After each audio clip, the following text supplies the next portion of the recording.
Muy buenos días al canal. Hoy vamos a estar hablando de la empresa de Home Depot, esta empresa de venta minorista de productos relacionados con el mejoramiento para el hogar, que actualmente se encuentra cotizando a un 30% por debajo de máximos que logró allá por diciembre del 2021. Así que bueno, vamos a pasar a analizarla y a tratar de llegar a un valor intrínseco para ver si al precio de hoy representa una oportunidad de compra. Bien, las ramas de negocio o las subramas de negocios de la empresa las podemos dividir en tres, que tienen aproximadamente la misma cuantía, alrededor de un 30% cada una, entre las cuales se dividen lo que es materiales para la construcción, entre las cuales también podemos mencionar lo relacionado con la electricidad, la iluminación, carpintería, plomería, lo que es decoración, que ahí entra todo lo que es accesorios, pisos, eh, todo lo que es lo relacionado a la cocina y el baño, la pintura, la decoración y el almacenamiento, y la línea dura, que serían los equipamientos. También entra ahí los equipos para jardín exterior o interior y todo lo que es la gama de herramientas. Bien, acá estamos en la página de Home Depot de México y podemos ver que la gama de productos van desde impermeabilizantes, elementos para el jardín, pisos, todo lo que es electrodomésticos de línea blanca, muebles para cocina, materiales eléctricos y dispositivos eléctricos, también elementos de plomería, ¿sí? Como pueden ver acá, van desde electrodomésticos, muebles, pinturas, sanitarios, bueno, todo lo que es electrodoméstico con respecto a refrigeradores. También, bueno, vende herramientas, ¿sí? La gama de productos que vende es ampliamente diversificado, pero bueno, obviamente apunta todo a productos para el mejoramiento del hogar. A eso se dedica la empresa de Home Depot. Con respecto a la distribución geográfica del negocio, principalmente opera en Estados Unidos, donde tiene 2.000 tiendas, ¿sí?, de Home Depot, y también tiene presencia en Canadá y en México, con 182 y 129 tiendas. Obviamente, la exposición principal es a el mercado de Estados Unidos y muy en menor medida en Canadá y México, ¿sí? Sería todo lo que es Norteamérica. Como podemos ver acá, el 92% de las ventas provienen de lo que es el mercado de Estados Unidos y el 8% de lo que proviene de Canadá y de México. Bien, como podemos ver acá, y esto me gustó verlo, el 89% de las tiendas que tiene Home Depot son de propiedad propia, ¿sí?, mientras que el otro 11% las alquila, pero es un gran porcentaje de tiendas propias y eso es bueno para la empresa, ya que no se va a ver afectado con el aumento de los alquileres debido a, posiblemente debido a la inflación. Bien, Home Depot sí tenía presencia en Argentina y también en Chile, pero luego fue comprado en Argentina por Easy, que era el competidor local, y en Chile la parte de Home Depot fue adquirida por Falabella. Por ende, en Sudamérica ya no tiene presencia esta empresa. Bien, con respecto al market share, a la cuota de mercado, bueno, podemos ver que hay dos integrantes que comparten casi el 60% del mercado estadounidense con respecto a las tiendas de mejoramiento para el hogar. The Home Depot encabeza esta lista con el 34% del market share, mientras que su competidor siguiente es Lowe's, que tiene casi el 25% de la cuota de mercado. El resto de los competidores está muy lejos de estos volúmenes. Con respecto al market share online o la compra online de estos productos, ahí sí es mucho más relevante la ventaja que tiene The Home Depot, que tiene casi el 60% de la cuota de mercado, del mercado online, mientras que Lowe's lo sigue en un segundo puesto con solo un 25% de la cuota de mercado. Podemos decir que hay dos grandes competidores en este sector, que es The Home Depot y Lowe's. Algunas diferencias entre ellas, podemos ver los volúmenes de facturación.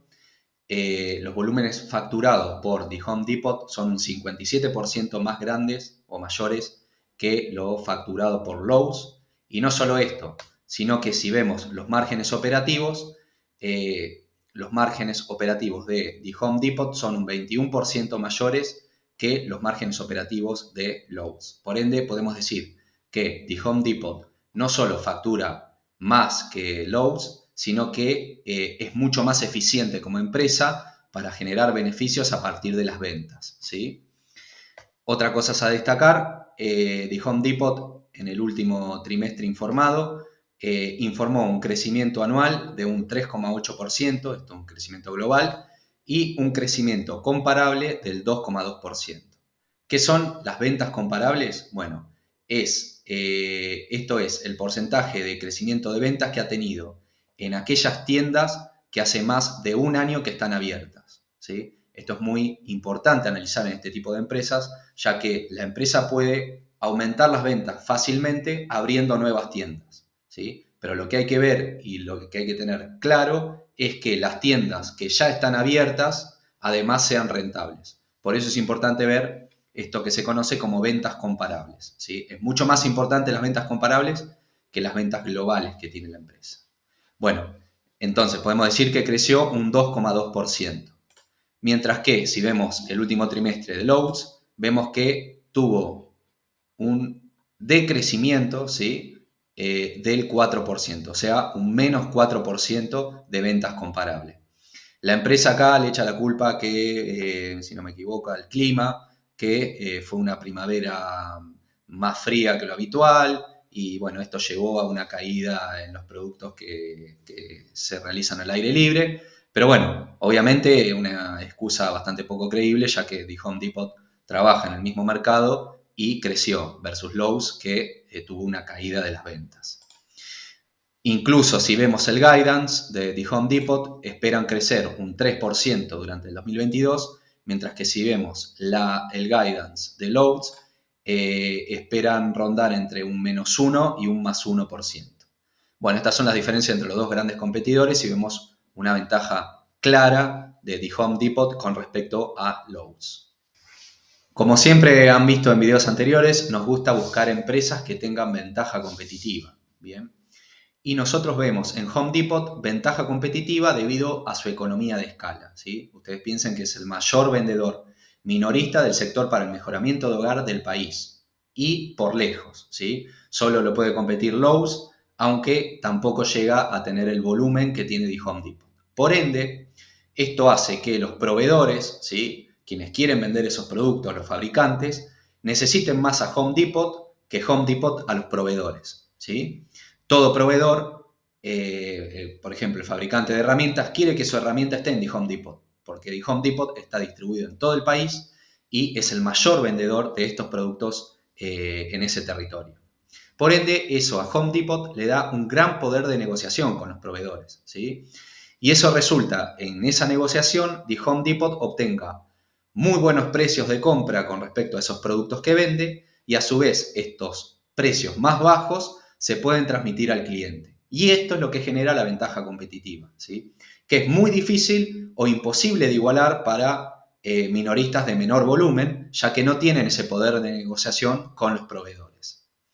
Viendo ahora los valores de crecimiento, de tasa de crecimiento de ventas de la empresa, podemos decir que en los últimos 10 años ha tenido un crecimiento ininterrumpido del volumen de facturación. Esto nos encanta verlo en una empresa, de que año a año la empresa factura más. Acá gráficamente lo vemos más claro, ¿sí? Cómo ha crecido el volumen de ventas. Y sí, acá aclaré, esta línea roja indica el inicio de la pandemia.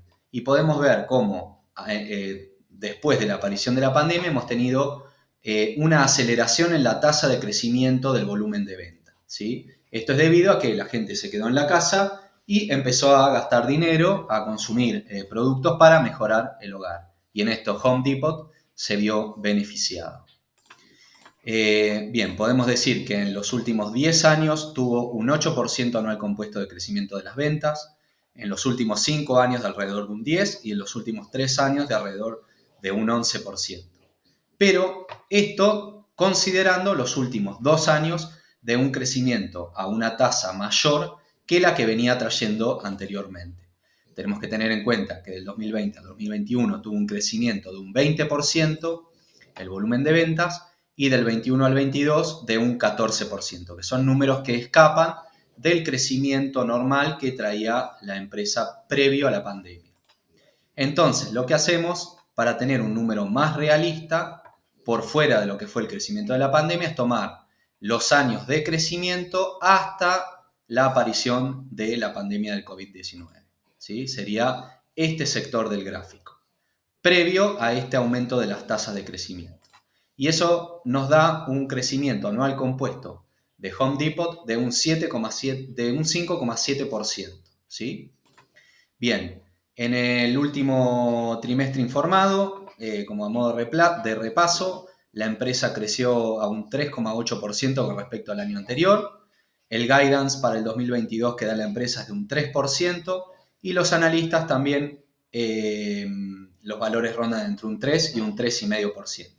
Obviamente, después de estas tasas de crecimiento exponenciales, mayores a lo normal que traía la empresa, es normal encontrar un ralentizamiento de las tasas de crecimiento con respecto a los valores previos que tenía antes del crecimiento exponencial. ¿Sí? Respecto al beneficio neto, también vemos que en los últimos 10 años ha crecido de manera ininterrumpida los beneficios que obtiene la empresa a un 15,5% anual compuesto, son números muy buenos. Y si tenemos en cuenta los beneficios por acción, ¿sí? También han crecido de manera ininterrumpida año a año a una tasa de crecimiento de un 20,18 anual compuesto. Es una tasa mayor al beneficio neto. ¿Esto por qué? Bueno, básicamente porque la política de la empresa en lo que es recompra de acciones es muy activa, ¿sí? En promedio, recompra acciones propias a una tasa del 3% anual, ¿sí? Esto quiere decir que durante los últimos 10 años se redujo la cantidad de acciones circulantes en más de un 30%. Y esto para nosotros como inversores es muy bueno.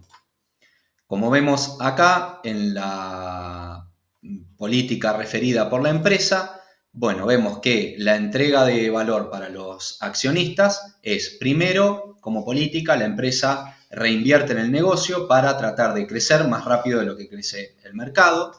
Y como en un segundo paso, luego de atender las necesidades del negocio, de reinvertir en el propio negocio, todo lo que sobre en exceso de efectivo se va a entregar a los accionistas a través del pago de dividendos y de recompra de acciones, ¿sí? Esto es muy bueno porque es una empresa que trata muy bien al accionista, ¿sí? Si vemos los dividendos con respecto a lo que dije previamente, podemos ver que la empresa aumenta lo que paga en concepto de dividendo año a año, lo cual lo hace factible también para hacer una estrategia de Dividend Growth Investing.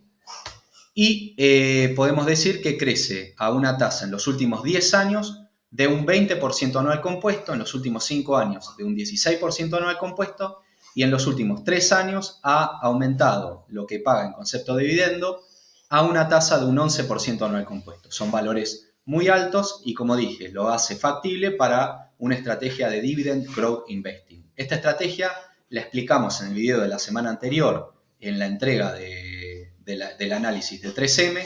Le dejamos la etiquetita por acá arriba por si lo quieren repasar de qué se trata esta estrategia. Con respecto al retorno sobre los activos, o sea, los beneficios que obtiene a partir de los activos que posee la empresa, podemos decir que desde el 2018-19 se ha mantenido constante alrededor de un 22%, son valores muy altos. Y con respecto al retorno del capital invertido, que es los beneficios que obtiene la empresa a partir tanto del capital propio como de la deuda tomada, y ronda el 40% también a partir del 2018-2019, lo cual son valores muy buenos y muy altos. Y también es muy destacable que la empresa ha logrado subir los retornos que tiene con respecto a los activos y al retorno del capital invertido a lo largo de los años, ¿sí? Eso es muy bueno y habla muy bien de la conducción de la empresa.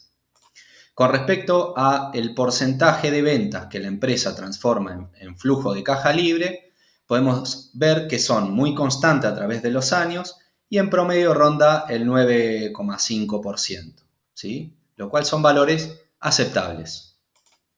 Bien, Con respecto al flujo de caja libre que genera, también podemos ver que año a año la empresa aumenta el flujo de caja libre que produce la empresa, exceptuando el año 2021, que fue un año superlativo, y tomando el último año, podemos decir que en los últimos 10 años ha logrado crecer lo que genera en concepto de flujo de caja libre a una tasa del 9,8% anual compuesto, lo cual es un valor, es una tasa de crecimiento más que aceptable y muy buena.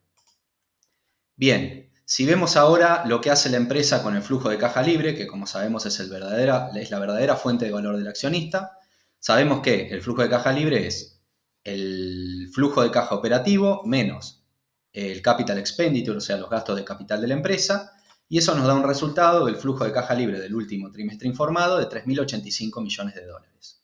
Y vemos que prácticamente la totalidad del flujo de caja libre que genera la empresa se lo devuelve directamente a los accionistas a través del pago de dividendos y la recompra propia de acciones. Por ende, podemos decir que es una empresa que trata muy bien al accionista y lo que había dejado implícito en el último informe, que como política de la empresa es devolverle lo que sobra de flujo de caja al accionista, realmente lo cumple y lo podemos ver acá, ¿sí? Si vemos los ratios de liquidez y de solvencia, la empresa tiene números correctos, alrededor de 1, no le sobra nada, pero son valores correctos. Si empezamos a analizar un poco lo que es el pago de intereses de la deuda, vemos que corresponde a un 5,8% con respecto a lo que la empresa genera como beneficio operativo. Recordemos que mientras represente menos del 15%, la empresa no debería tener ningún problema para afrontar el pago de intereses. Y otra cosa que me gusta ver es que el pasivo no corriente, o sea, el pasivo de largo plazo, no represente más de 5 veces lo que la empresa genera en concepto de flujo de caja libre. Y bueno, vemos que representa menos del 4, por ende podemos decir que la empresa aparenta no tener ningún tipo de inconveniente para hacer frente tanto a sus obligaciones de corto como de largo plazo. Pasamos entonces ahora a tratar de llegar al valor intrínseco de la acción a través de un descuento de flujo de caja. Recuerden siempre que las empresas y por ende las acciones como porciones de estas empresas valen su capacidad de generar flujo de caja libre futuro. Bien, con respecto al crecimiento que vamos a poner en los primeros 5 años y en los siguientes 5 años a partir de estos, tenemos que recordar, y se lo puse acá como ayuda a memoria, que en los últimos 10 años, en promedio, la empresa creció con un 7,9% anual compuesto, pero sacando los últimos 2 años, que fueron de un crecimiento exponencial debido a la pandemia, lo que ya hablamos, y tomando previo a estos años de crecimiento superlativos, podemos decir que la empresa crecía de manera ininterrumpida a una tasa anual compuesto en promedio de 5,7%, ¿sí? Y también debemos recordar que los analistas prevén como tasas de crecimiento en los próximos 4 o 5 años rondando entre un 3 y un 4%. Algunos más optimistas llegando al 5 o 6%. Bien, dicho esto, vamos a ser conservadores en la valoración, ya que es una empresa muy grande. Las empresas cuanto más grandes son, más les cuesta crecer. Así que vamos a poner tasas de crecimiento anual compuesto de un 3% los primeros 5 años y también los próximos años siguientes. Como tasa de descuento vamos a utilizar la WACC, que ya la calculamos previamente, y nos dio 7,83. Como ventas vamos a poner el último valor, que fue de 152.565 millones. Y como el porcentaje que la empresa puede transformar de las ventas en flujo de caja libre, podemos decir que en promedio los últimos 10 años fue del 9,4%. Vamos a ser conservadores y vamos a colocar un 9%. ¿Sí? Bien. Como tasa de crecimiento terminal vamos a poner un 2%, que es lo que crecerá la empresa a partir del año 11 al infinito.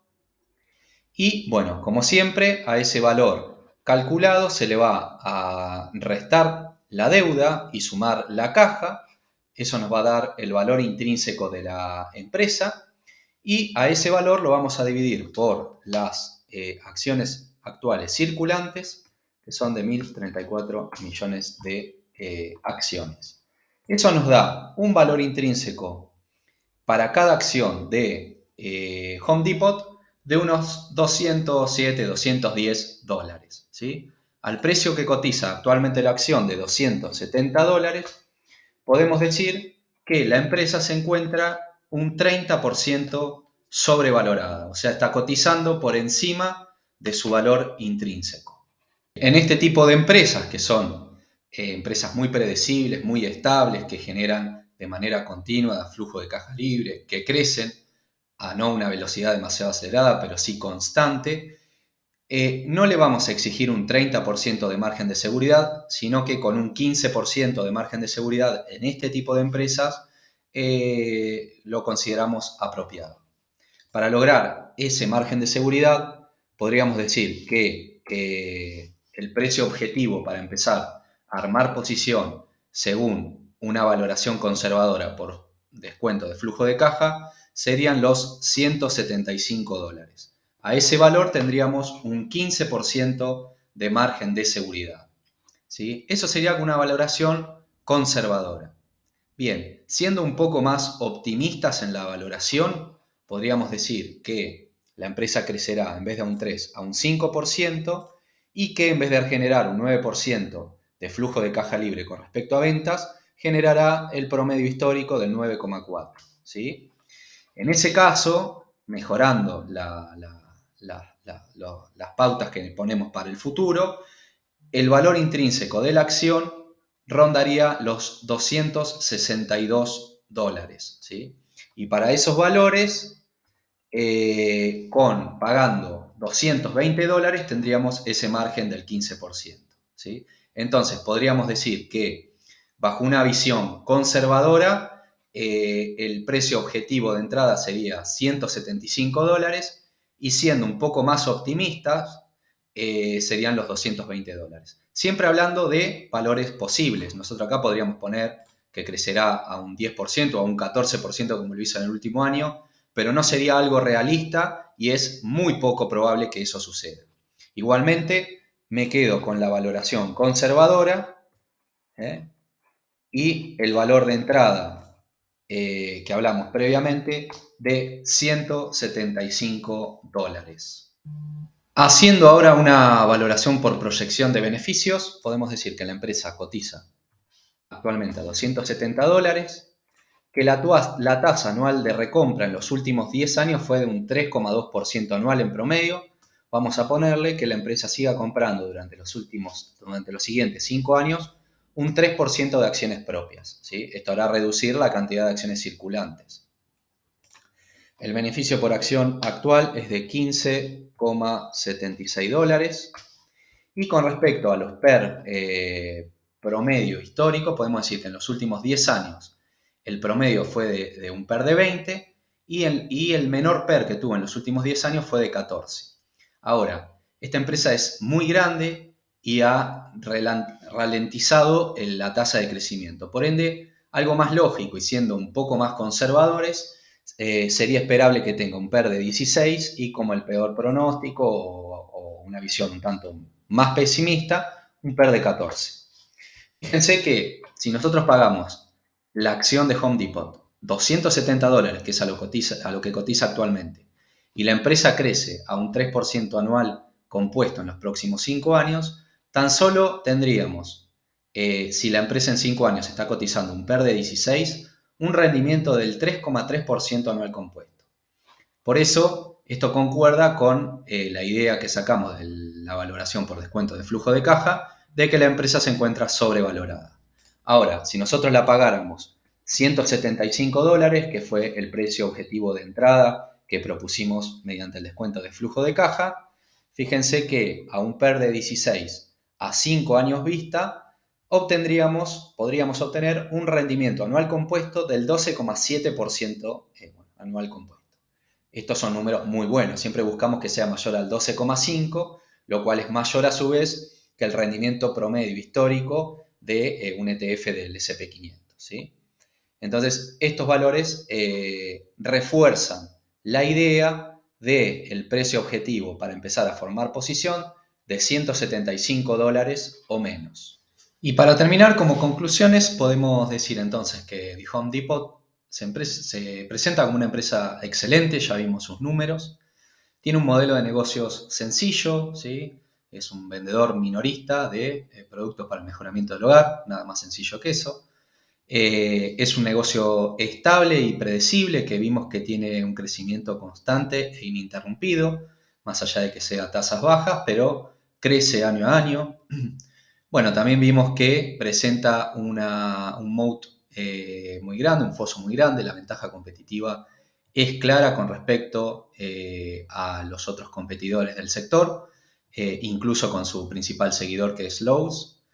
Bien, con respecto a la recompra de acciones que realiza anualmente y sumando esto a lo que paga en concepto de dividendo, podemos decir que de manera directa la empresa devuelve al inversor, al accionista, un 6%. O sea que tenemos de manera segura, entre comillas, un 6% de retorno asegurado.